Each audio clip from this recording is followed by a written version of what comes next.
하나님 말씀 봅니다. 야고보서 1장 2절에서 4절의 말씀입니다. 야고보서 1장 2절.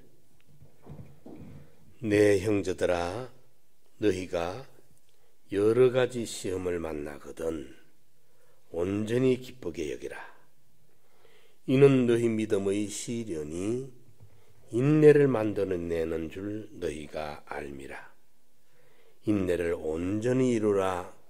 이는 너희로 온전하고 구비하여 조금도 부족함이 없게 하려 함이라. 아멘. 예. 우리 당분간 찬양 순서가, 성가대 순서가 조금 미뤄지도록 하겠습니다. 바로 말씀을 전가합니다. 고난과 사랑이 함께 있다. 오늘 이 야고보서는 1절에 보면 흩어져 있는 12지파에게 보내는 편지입니다.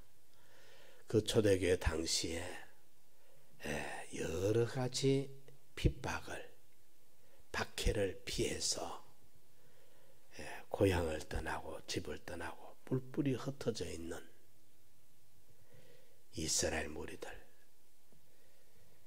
복음을 양보하지 아니하고 진리를 양보하지 아니하고 믿음을 양보하지 아니하고 살기 위해서 세상에서 당해야 되는 여러 가지 시험을 몸으로 때우면서 신앙을 사수하던 그 시대의 성도들, 야고보는 여러 가지 시험이라고 말씀하고 있습니다.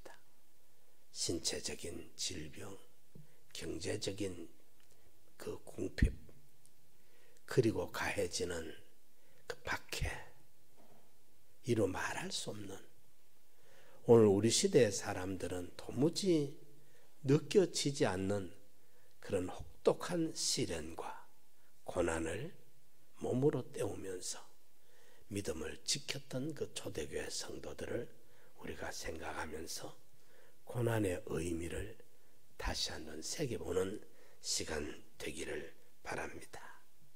선민 이스라엘의 역사는 고난의 역사라 해도 지나치지 않습니다.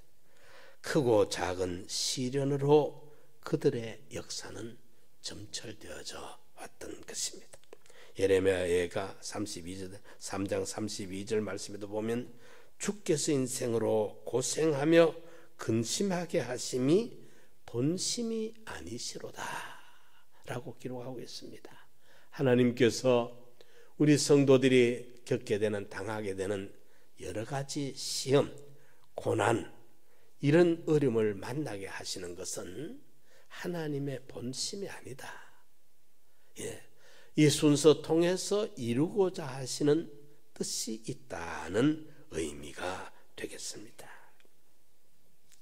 그러므로 우리는 고난에 감춰져 있는 의미를 바로 깨달아서 우리 구원에 유익되게 사용을 하고 감당을 해야 될 것입니다.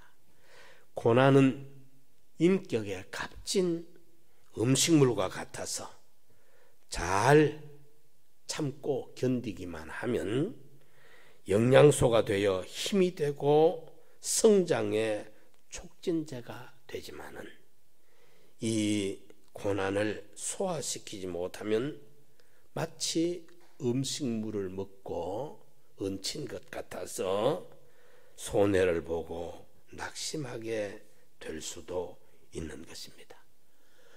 그러므로 우리가 고난을 만날 때 어떻게 감내해야 유익된 결과를 맺을 수 있는지, 여기에 대한 바른 지식을 사전에 인식하여 어떤 고난도 참고 견디는, 고난을 통하여서만 얻어질 수 있는 소중한 유익을 놓치지 않아야 될 것입니다. 첫째로 우리가 고난이 주는 의미가 무엇인가?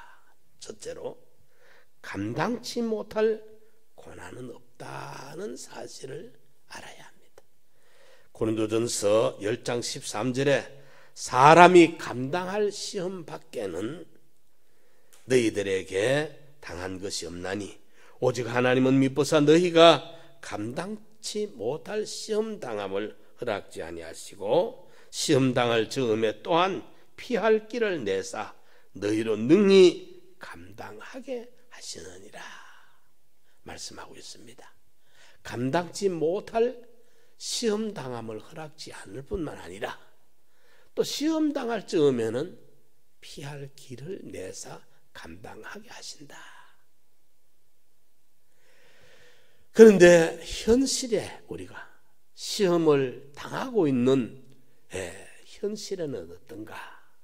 예를 들면 출애굽한 이스라엘 백성들이 애굽에서 나오자마자 그들이 겪게 되는 큰 시련에 봉착을 하게 되는데 앞에는 홍해 바다가 가로막혀 있고 뒤에는 애굽에 그 병장기를 든 군대가 거리를 좁히고 옵니다. 기가 막히죠. 앞에는 오도 가도 못할 바다고 뒤에는 애굽 병정이 이제 자꾸 좁혀져 옵니다.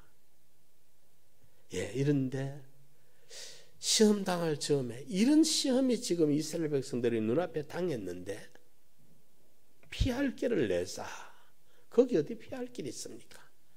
아무리 봐도 눈을 닦고 봐도 피할 길이 안 보입니다.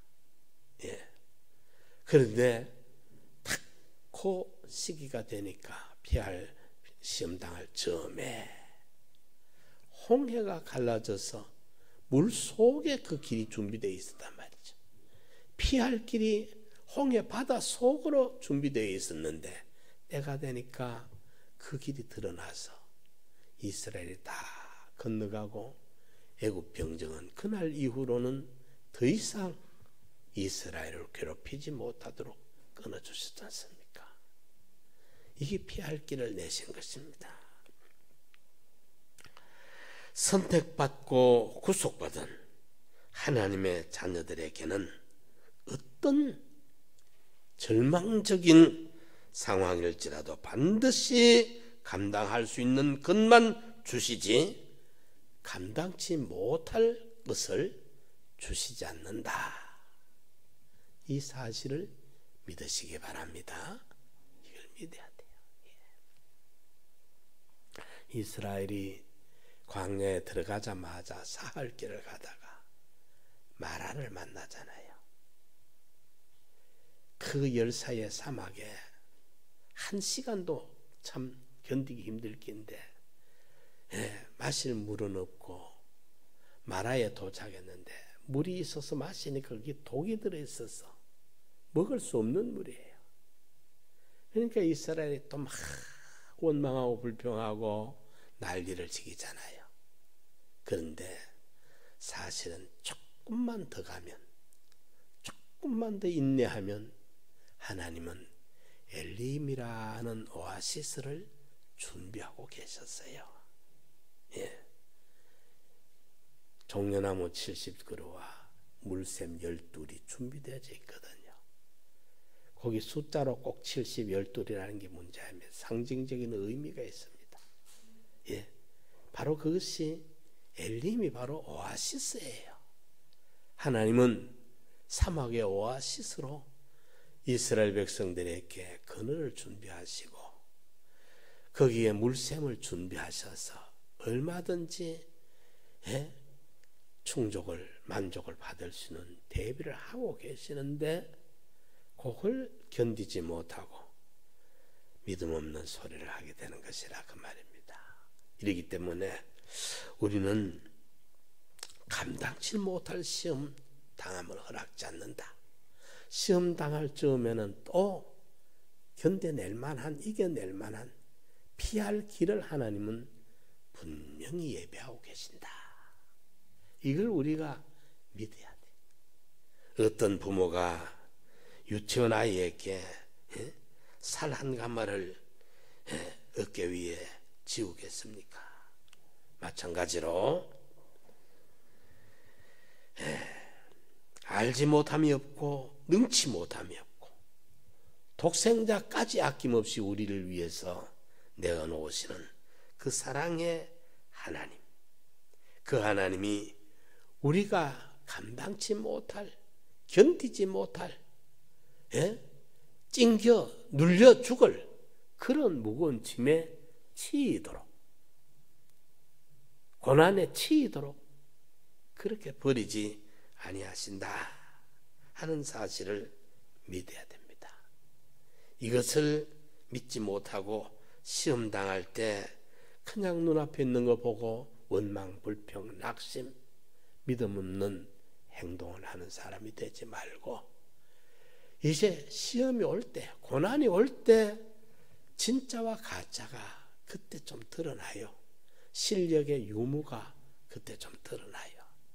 믿음의 유무가 그때 드러나요. 이러니까 지금 우리가 온 세계에 그만 공포와 두려움, 불안, 이거 밀물처럼 막 밀려오지만은, 이럴 때 우리 믿는 성도들은 믿음에 굳게 서서 이겨낼 수 있는 신앙의 사람이 되어야 됩니다. 하나님께서 감당치 못할 이런 시험을 허락지 않는다는 것, 또 시험이 와서도 얼마든지 피할 길을 우리에게 주신다는 것.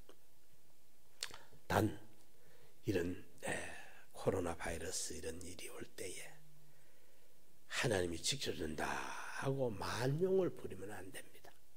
자기는 아무 조심도 안 하고 만용을 부리면서 믿습니다 하면서 만용을 부리면 안 돼요.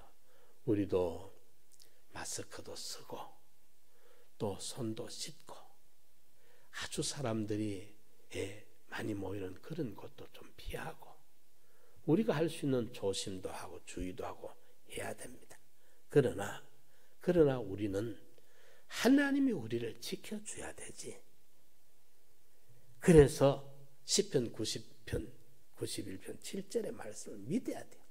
천인이 네 옆에서 만인이 네 우편에서 쓰러지나 이 재앙이 네게 가까이 하지 못한다. 연병이 네게 미치지 못한다. 이걸 확신을 믿고 하나님을 믿어야 돼. 의심하면 안 돼요. 만용을 부려도 안 돼요. 하나님 날 지켜준다, 눈동자같이 지켜준다, 걱정 없다 하면서 오만 다 돌아다니고 조심 없이 이 하나님을 시험하는, 만용하는 거 하면 안 되고, 하나님을 믿지 못하고 의심하면 안 돼요. 하나님은 감당치 못할 시험을 허락하지 않는다고 말씀했고, 또 시험 당할 즈음에 피할 길을 내주신다고 말씀했고, 하나님이 믿는 자에게는 눈동자같이 지켜보호하신다고 말씀했고, 이걸 믿는 믿음을 우리가 확고하게 가져야 하나님이 우리 믿음대로 일을 해주실 수가 있습니다. 첫째로 감당치 못할 시험을 허락지 않는다. 두 번째로 의미 없는 고난이 없습니다. 히브리서 12장 11절에 무릇 징계가 당시에는 즐거워 보이지 않고 슬퍼 보이나 후에 그로 말미암아 연단한 자에게는 의의 평강한 열매를 맺나니 라고 말씀하고 있습니다. 우리가 고난을 만나고 시련을 겪을 때에는 공연히 당하는 것 같이 여겨지지만 반드시 고난 속에는 어떤 의미가 있고 하나님의 뜻과 섭리가 있는 법입니다. 우리가 우둔하여 깨달지 못할 뿐이지 세월이 지난 후에 영적으로 성장한 뒤에는 그 고난의 의미를 터득하게 되고, 어떤 경우에는 이 세상을 떠나 하늘나라 가서 의문이 풀려도 반드시 풀려고야 마는 것입니다. 부모가 어린 자식에게 매를 때릴 때에는 잘못을 깨닫고 회개케 한다든지 나쁜 습관을 고친다든지 교만을 꺾는다든지 하는 분명한 목적이 있기 때문에 때리는 것이지, 그냥 의미 없이 자식을 두드려 패는 부모가 어디 있겠습니까? 그거는 정상이 아니죠. 정신이 돌았든지 하면은 그냥 애들 두드리지, 정상적인 부모라면은 괜히 자녀들을 때리겠습니까?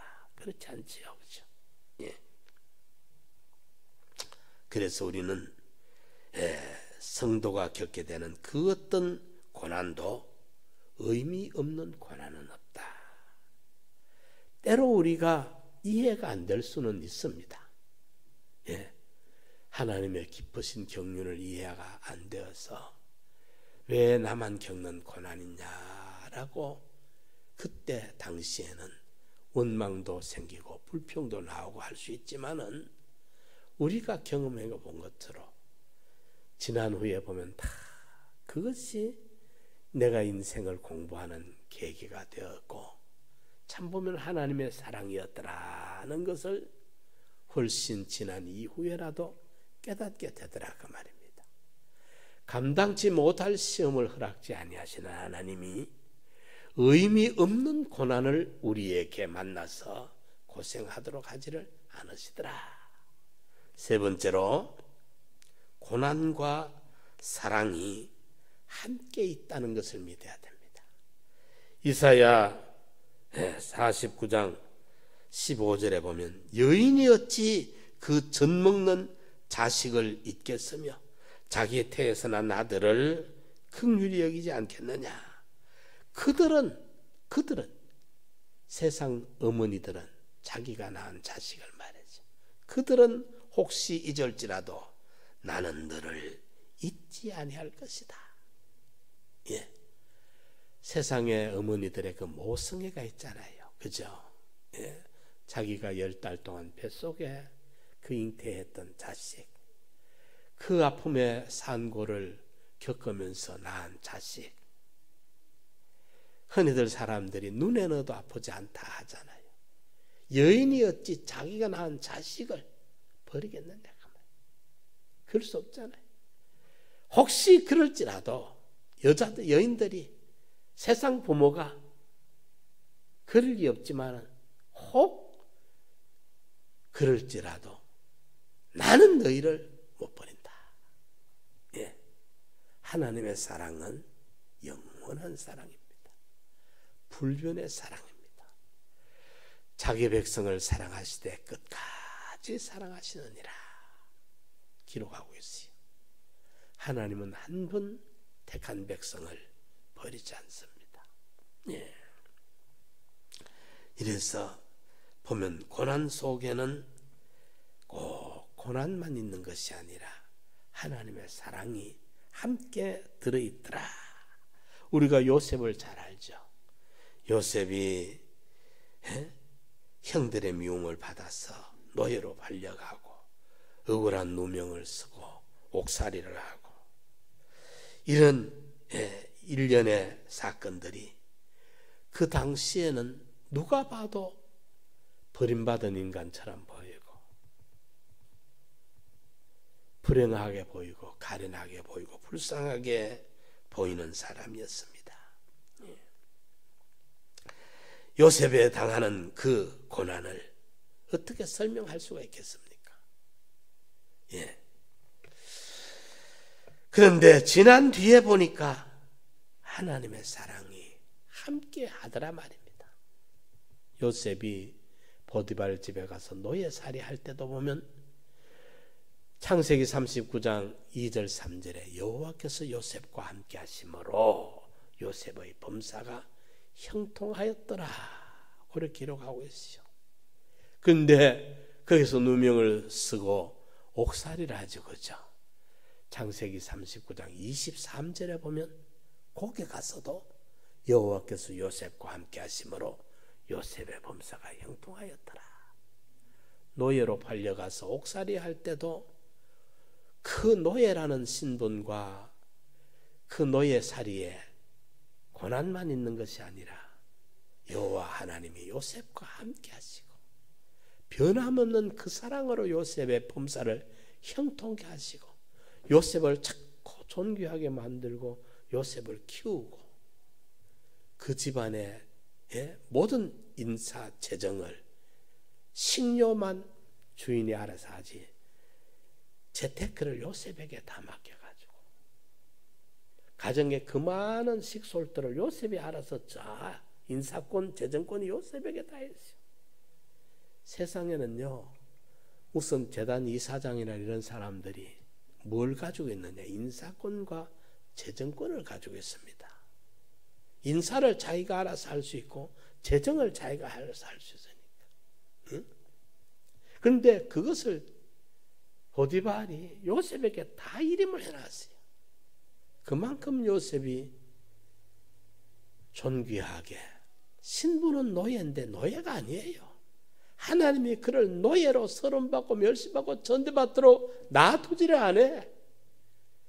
그 집안의 인사권 재정권을 요셉에게 맡겨가지고 다 관리하도록 하니까 그가 얼마나 존귀해집니까? 그런데 감옥에 들어가서도 그 요즘 말로 교도소장이 전옥 그게 바로 교도소장이죠. 전옥이 그 옥사의 채반 업무를 요셉에게 다 맡기고 돌아보지 않았다 그랬어요. 그것도 역시 인사권이 다 요셉에게 다 있습니다. 저 옥 안에서의 모든 그 관리를 요셉이 할 수 있도록 죄수의 신분인데 죄수가 아니라 관리자예요. 노예의 신분인데 노예가 아니라 관리자예요. 지배자예요. 이게 고난과 사랑이 함께 하시더라. 비단 요셉의 이야기만이 아닙니다. 저와 여러분들의 이야기이기도 합니다. 우리가 어떤 시련을 당하고 고난을 겪을 때 하나님은 우리를 고난당하도록 시련당하도록 버려두지 않습니다. 모세가 사람 하나 죽이고 도망자가 되어서 미디안 광야로 숨어듭니다. 그 광야의 허허벌판에 고독하고 쓸쓸할 때 하나님은 그에게 가정을 주시고 그에게 게르솜과 엘리에셀을 주십니다. 그러면서 거기서 하나님이 그 모세와 함께 하시는 거예요. 모세를 자꾸 키워요.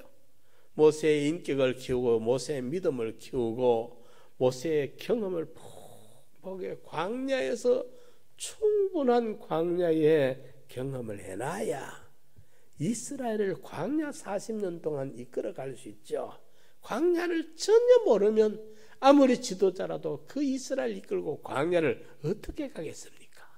하나님은 그걸 위해서 대비해서 모세를 훈련시키고 연단시키고 광야의 경험을 충분하게 가지게 하시고 믿음의 연단을 온전하게 만들어서 그들이 흔들리려도 모세는 흔들리지 아니하고 믿음에 굳게 서서 광야 40년을 이끌어가게 하시더라. 그래서 겉으로 보면 고난인데 그 속에는 하나님의 뜨거운 사랑이 함께하고 있더라. 고난과 사랑이 따로 있는 것이 아니고 고난 있는 그곳에 사랑이 함께 있더라. 그래서 많은 성도들이 지금까지 지내온 것 주의 크신 은혜라. 한이 없는 주의 사랑 어찌 말로 다 하리요. 그 이제 지내놓고 보니까 환히 알게 된 것이죠.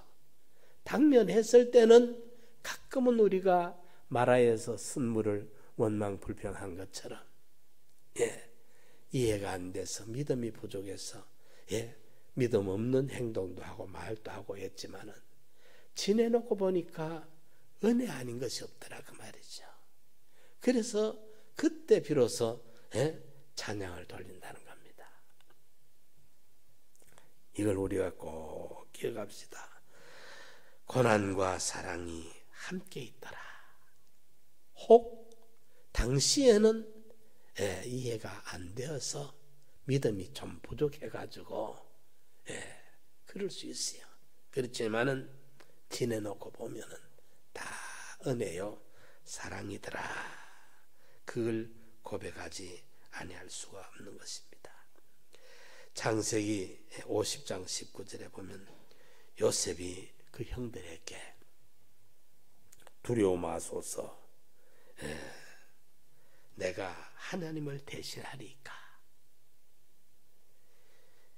당신들은 나를 해하려 하였으나 하나님은 그것을 선으로 바꾸사 오늘날과 같이 만인의 생명을 구하게 하려고 나를 먼저 애굽에 보내가 애굽의 총리를 삼게 하셨다. 이건 하나님이 이렇게 하셨는데 내가 하나님을 대신하리까. 하나님의 작정, 하나님의 계획, 하나님의 절대주권 섭리 가운데 이렇게 하셨는데 왜 나한테 이런 과정을 걸게 했는가 갖고 내가 하나님을 원망불평하겠느냐 이 말이죠. 하나님이 놀라운 경륜 안에 있었는데, 그렇기 때문에 당신들은 나를 해하려고 했으나 고난이죠. 팔아먹고 노예 생활하고 종살이 하니까 당신들은 나를, 그 형들이 도모해가지고 팔아먹었잖아요. 당신들은 나를 해하려 했으나 하나님은 나를 해하려고 하는 그 구덩이에서 건져서 나를 생명사계 속에 보호하시고 챙겨주시고, 그뿐만 아니라 나를 이렇게 위대하게 존귀하게 만들어가지고 만인의 생명을 구원하도록. 이 하나님의 은혜가 얼마나 놀랍습니까? 여러분들, 우리가 지금 이 바이러스라는 이 전염병에 너무 공포에 두려워 떨지 마십시오. 우리가 물론 아주 우리가 조심도 하고 또 나라에서 참 이렇게 하고 있으니까 우리 교회도 협조도 하고 해야 되고 깨끗하게 해야 됩니다. 그러나 여러분들, 이게 문제가 아닙니다. 전쟁이 일어나 보십시오. 전쟁이 일어나 보십시오. 이거는 지금 문제가 되지 않습니다. 개인적으로 여러분들, 개인적으로 어떤 간암이다, 폐암이다, 위암이다, 의사가 암 선고만 받아도 이거는 아무것도 아니잖아요. 이건 걸려도 제대로만 치료하면 얼마든지 낫을 수 있는 감기입니다. 현재 백신이 안 나와 있는 것 뿐이지. 그런데 개인적으로 어떤 참 치명적인 질환이 왔다. 그 개인적으로는 이런 거 비교가 안 될 만큼 충격적이고 절망적이잖아요. 그래도 보면, 그런 일을 당해도 보면 조용히 믿음으로 감당을 해나가요. 보면 주님 앞에 다 맡기고 믿음으로 그걸 이겨낸다 이 말이죠. 그러니까 우리가 이 분위기에게만 흔들리지 말고, 물론 우리가 조심도 하고 충분히 우리가 이때 행동도 조심하고 말도 조심하고 그런 충분히 하지만은 믿음이 흔들리면 안 되겠다. 믿음, 불안에 떨면 안 되겠다 이 말이죠. 이럴 때 하나님께 기도하고 하나님의 뜻이 어디 있는가? 하나님의 뜻이. 제가 볼 때는 이번에 그 거짓뿌리 사탄의 역사를, 마각을 그렇게 볼간에 드러낼 수가 있나? 사람으로는 도저히 불가능한 일을 그 신천지라는 이단, 그게 너무 많은 영혼들을 해코지 않을까? 그걸 마각을 완전히 막 그렇게 드러낼 수가 있단 말이죠.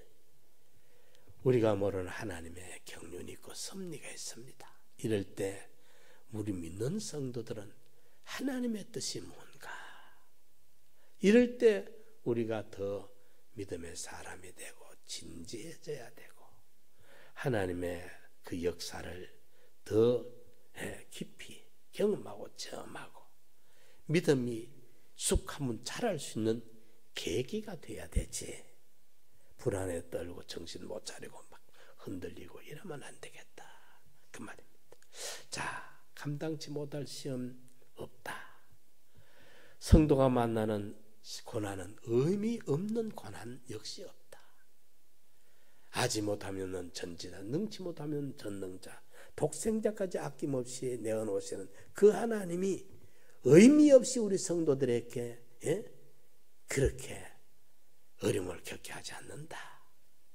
세 번째로는 고난과 하나님의 사랑이 함께 있더라. 요셉과 함께한 것처럼, 모세와 함께한 것처럼 많은 역사에 믿음으로 걸어간 선진들과 함께 하셨던 것처럼 고난과 사랑이 함께 하더라. 네 번째로 합력하여 선이 이루어지더라. 로마서 8장 28절에 우리가 알거니와 하나님의 사랑하는 자 곧 그 뜻대로 부르심을 입은 자들에게는 모든 것이 합력하여 선을 이루느니라. 선이 이루어지더라는 겁니다. 합력해서. 시편 119편 67절 71절에도 보면 고난당하기 전에는 내가 그릇 행하였더니 이제는 주의 말씀을 지키나이다 라고 했고, 고난당한 것이 내게 유익이라. 이로 인하여 내가 주의 율례를 배우게 되었나이다 라고 고난을 노래하고 있어요. 고난을 노래해. 이 고난이 없었더라면 내가 이걸 깨닫지 못했을 것인데 이 고난을 통해서 내가 주의 율례를 배우게 되었습니다. 이 고난이 주는 유익이 있는 거예요. 합력하여 선을 이루더라. 요거 모아가지고 거기 말이에요. 퍼즐이 전부 제자리를 찾아 들어가니까 하나의 모양이 그림이 나오잖아요. 그것처럼 거기 모아져가지고 제가 그 초침과 분침과 시침이 거기 같이 맞물려 톱니바퀴가 돌아가잖아요. 돌아가. 초침 따로 분침 따로 시침 따로가 아니라 거기 보니까 초침과 분침과 그 시침이 다 같이 맞물려 돌아가요. 60초가 지나야 1분이 되고 60분이 지나야 1시간이 되고 거기에 같이 맞물려 들어가. 초침만 따각따각 돌아가는 게 아니라. 그렇기 때문에 우리가 만나는 현실에 하나를 떼내놓고 보면은 이해가 안 되죠. 왜 이런 고난이, 소용없는 이런 어려움이 나한테 왜 찾아왔는가? 퍼즐 하나 내놓고 보면 그게 퍼즐 하나 1000피스, 1000조각을 가지고 그림을 하나 만들어 놓은 것이잖아요. 그걸 퍼즐 하나가 어떻게 그림을 이해하겠어? 못해. 내가 작년에 우리 민우 선생이 설교를 했더니만 어디 가서 그걸 하나 사다 줬어 나보고. 내가 그 처음에 사흘을 걸려서 맞췄어요. 사흘 걸렸어. 그런데 눈이 밝으면 금방 맞출 긴데 이 눈이 어두우니까 그 섬세하게 못 봐. 그러니까 걸려. 눈만 밝으면 뭐 그만이 안 걸리지 싶어. 그런데 퍼즐 그거 모아놓으면 그거는 뭔지 아무리 천재라도 몰라요. 제자리에 참 메꿔놓고 딱 보니까 성만찬에 그림이 한 폭이 나오는 거예요. 그죠? 한 폭의 그림이 완성이 되는 거라. 그 조각 그거 하나 가지고는 그 쓰레기장에 버리지 아무것도 몰라. 우리 삶의 여정에 그 만나는 고난들이 퍼즐 조각과 같은 거예요.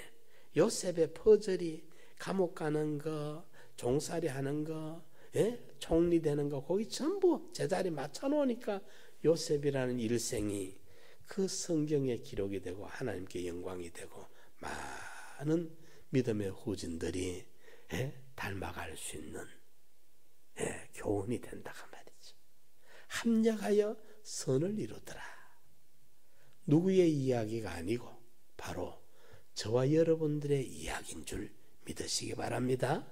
내가 이 땅에서 믿음으로 살 동안에 내가 만나는 순서들, 고난의 그 역경들이 다 보면은 하나님의 절대 주권과 예정과 섭리 안에 들어있는 것들이라서 거기 퍼즐 맞춰지듯이 하나하나 맞춰져 놓으면 마지막에 합력하여 하나의 작품이 만들어져 나오는. 그래서 그것을 그리스도의 장성한 구원의 분량에 이르게 합니다. 그걸 사도 바울은 에베소서에서 그렇게 표현을 했고, 야고보 사도는 오늘 야고보서에서 온전하고 구비하여 조금도 부족함이 없도록 한다. 온전하고 구비하여 조금도 부족함이 없도록 하겠다. 그렇게 말씀을 하고 있는 거예요. 예, 합력하여 선을 이루게 되는 것입니다. 사람들이 평안할 때 배우는 것보다 고난을 통하여 많은 것을 깨닫고 배우게 됩니다.